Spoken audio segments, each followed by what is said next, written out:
ঘাটালের উঁচু এলাকাগুলি থেকে জল নামলেও এখনো জলমগ্ন নিচু এলাকা, তাই এখনো যাতায়াতের ভরসা ডিঙি অথবা নৌকা। আরগোড়া চাতাল এলাকায় জলমগ্ন রাজ্য সড়ক, এখনো পুরো এলাকার 12টি ওয়ার্ড থেকে জল নামেনি। অন্যদিকে আবারও বৃষ্টি হলে তো দুর্ভোগ বাড়বে, সেই চিন্তায় ঘুম উড়েছে ঘাটালবাসী।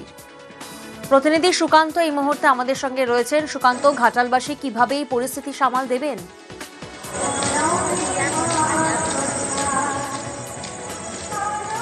একদমই প্রিয়াঙ্কা, সেই চিন্তায় ঘাটালের বানভাসী এলাকার মানুষ। কারণ কয়েকদিন মধ্যেই অর্থাৎ 3-4 দিনের মধ্যে আস্তে আস্তে করে কিন্তু স্বাভাবিক হচ্ছে ঘাটালের বন্যা পরিস্থিতি। একদিকে যেমন শিলাবতী নদীর জল কমছে, অপরদিকে ঘাটালের যে উঁচু এলাকাগুলি সেই এলাকাগুলি কিন্তু জল নামছে, কিন্তু এখনও গ্রামীণ এবং শহরের বিস্তীর্ণ নিচু এলাকা কিন্তু প্লাবিত রয়েছে, রাস্তাঘাট ডুবে রয়েছে, নৌকো ডিঙি চড়ে কিন্তু পারাপার চলছে। অপরদিকে কিন্তু আবহাওয়া দপ্তর আবার পূর্বাভাস দিয়েছে যে অতি ভারী বৃষ্টির পূর্বাভাস আছে, তার ফলে কিন্তু দুশ্চিন্তা বাড়াচ্ছে ঘাটালবাসী।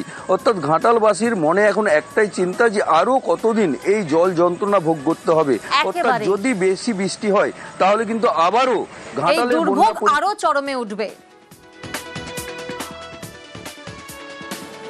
একদিকে ঘাটালবাসী যেমন চিন্তায় রয়েছে, তেমন অন্যদিকে আবার মুকুটমণিপুর জলাধার, সেখানে জল ছাড়া হয়েছে। 6000 কিউসেক জল ছাড়া হলো। কংসাবতী ও কুমারী নদীর জলস্তর বাড়ায় মুকুটমণিপুর জলাধার জল ছাড়লো। যদিও মুকুটমণিপুর জলাধার থেকে ছাড়া জলে বন্যা পরিস্থিতির কি কোনো সম্ভাবনা রয়েছে? প্রতিনিধি প্রিয়ব্রত এই মুহূর্তে আমাদের সঙ্গে রয়েছেন, সরাসরি প্রিয়ব্রতর কাছে যাব। প্রিয়ব্রত, এই যে জল ছাড়া হচ্ছে, সেক্ষেত্রে সেচ দফতর থেকে কি বলছে? বন্যা পরিস্থিতির কি একটা আশঙ্কা থেকে যাচ্ছে?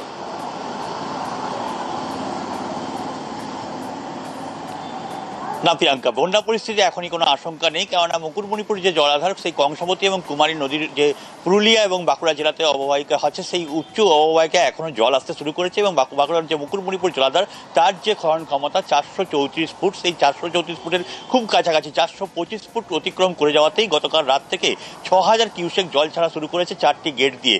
এই পরিস্থিতিতে যেখানে আগাম বর্ষার অনুভূতি, যেখানে আবহাওয়া দপ্তর বলেছে যে আরও সপ্তাহান্তে এই দক্ষিণবঙ্গে এলাকাতে আবার বর্ষা আসতে পারে, বৃষ্টি হতে পারে, ভারী বৃষ্টির কারণ, সেই সতর্ক বার্তাকে মাথায় রেখেই এই জল ছাড়া শুরু করা হয়েছে। কিন্তু আগামী দিনে যদি আবার বৃষ্টি হয় বা সেক্ষেত্রে যদি জল ছাড়ার পরিমাণ বাড়ানো হয়, সেক্ষেত্রে বাঁকুড়ার একটা অংশ এবং পশ্চিম মেদিনীপুরের কিছুটা অংশ এই বন্যার পরিস্থিতি তৈরি হতে পারে। কিন্তু এই 6000 কিউসেক জল ছাড়ার ফলে এখনই কিন্তু বন্যা পরিস্থিতির আশঙ্কা নেই। ধন্যবাদ প্রিয়ব্রত।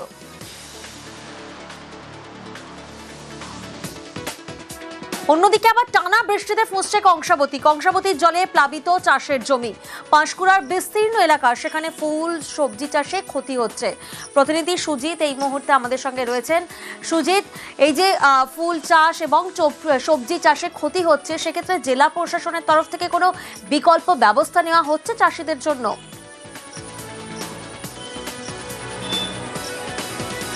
তবে বিকল্প ব্যবস্থা নেওয়া হচ্ছে বা তাদেরকে আর্থিক সাহায্য করা হবে প্রিয়াঙ্কা, একথা কিন্তু তারা জানাচ্ছেন। কিন্তু সেটা বলা যায় কাগজে কলমে বলা হলেও বা মুখে বলা হলেও আসলে তারা কীরকম কি পাবেন তা নিয়ে তারা দুশ্চিন্তায়। কারণ তাদের দুশ্চিন্তার কারণ ছবিতেই পরিষ্কার, তুমি দেখতে পাচ্ছ পাঁশকুড়ার এই বিস্তীর্ণ এলাকা রীতিমতো বলা যায় চাষের যে জমি জলের তলায়, কংসাবতীর জল উপচে পড়ে নদী বাঁধ একেবারে জলমগ্ন হয়ে গেছে এই এলাকা। এরপর ভরা বৃষ্টি আসছে, বর্ষা এলে কি হবে?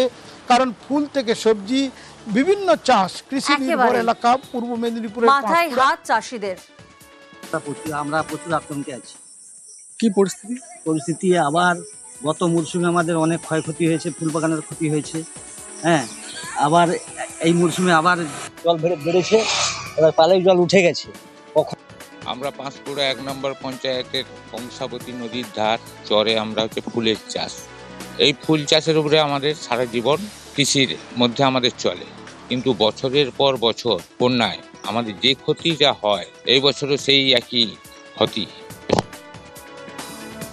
একদিকে আপনারা দেখলেন টানা বৃষ্টি, তাতে চাষিদের মাথায় হাত। অন্যদিকে একজন সফটওয়্যার ইঞ্জিনিয়ার, তিনি আবার তার ছাদে ফলের বাগান বানিয়েছেন। বালুরঘাটের বাসিন্দার ছাদে ফলের বাগান, এবং সেই বাগানে কি কি রয়েছে? প্রতিনিধি অনুপ এই মুহূর্তে আমাদের সঙ্গে রয়েছেন। অনুপ, সফটওয়্যার ইঞ্জিনিয়ারের ছাদে বাগান, সেই বাগানে কি কি রয়েছে?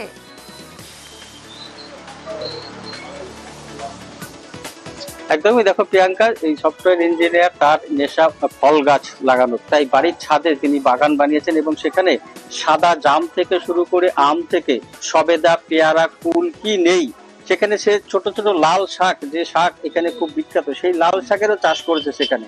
তার সেটা নেশা যে এই প্রকৃতির টানে তিনি চারিদিকে যেমন ফ্ল্যাট বাড়ি তৈরিতে শহর ভরে যাচ্ছে, সেখানে যদি বাড়ির ছাদে এই ধরনের করা যায়, তাই সেই উদ্যোগ। সে করোনার পর থেকে কিন্তু এই কাজ করে আসছে, তাকে সহযোগিতা করছে তার সহধর্মিণীও।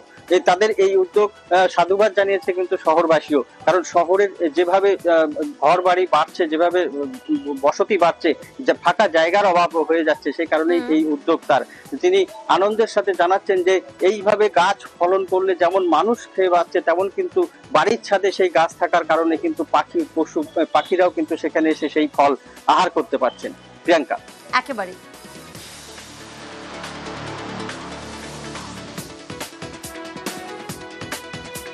আর ঝাড়গ্রামে ফের হাতির দাপাদাপি, হাতির তাণ্ডব, আর সেই তাণ্ডবে তছনছ ফসল। হাতির হামলায় বাড়ি ভেঙে গেল। খাবারের খোঁজে লোকালয়ে বারবার হাতির দল চলে আসে। আতঙ্কে পুকুরিয়া কুণ্ডলডিহি গ্রামের বাসিন্দারা। প্রতিনিধি রাজু এই মুহূর্তে আমাদের সঙ্গে রয়েছেন। রাজু, বন দফতরের তরফ থেকে ঠিক কি পদক্ষেপ নেওয়া হচ্ছে? দেখো প্রিয়াঙ্কা, প্রথমত বলে রাখি, বন দপ্তরের তরফ থেকে বারংবার এই হাতিগুলোকে সরানোর ব্যবস্থা করা হচ্ছে, কিন্তু হাতি এই লোকালয় ছেড়ে যাচ্ছে না। কারণ খাবার রয়েছে, সেই খাবারের সন্ধানে বারে বারে হাতি লোকালয়ে ঢুকে পড়ছে, আর যা নিয়ে ক্ষোভ বাড়ছে গ্রামের মানুষের মধ্যে।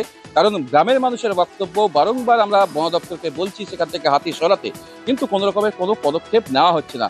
আর বন দপ্তরের তরফ থেকে যেটা জানানো হচ্ছে যে তারা হাতিকে সরাতে চেষ্টা চালাচ্ছেন, কিন্তু কোনো রকমের হাতি খাবারের জন্য সেখান থেকে সরছে না, আর যার ফলেই সমস্যা আরো বাড়ছে। প্রতিনিয়ত এই এলাকায় কুণ্ডলডিহা, পুকুরিয়া সহ বিভিন্ন এলাকায় প্রতিনিয়ত হাতি আসছে, এবং হাতির ফলেই যেভাবে ক্ষয়ক্ষতি হচ্ছে তাতে দিশেহারা হয়ে পড়েছে চাষিরা এবং স্থানীয় মানুষজন। প্রিয়াঙ্কা, বেশ।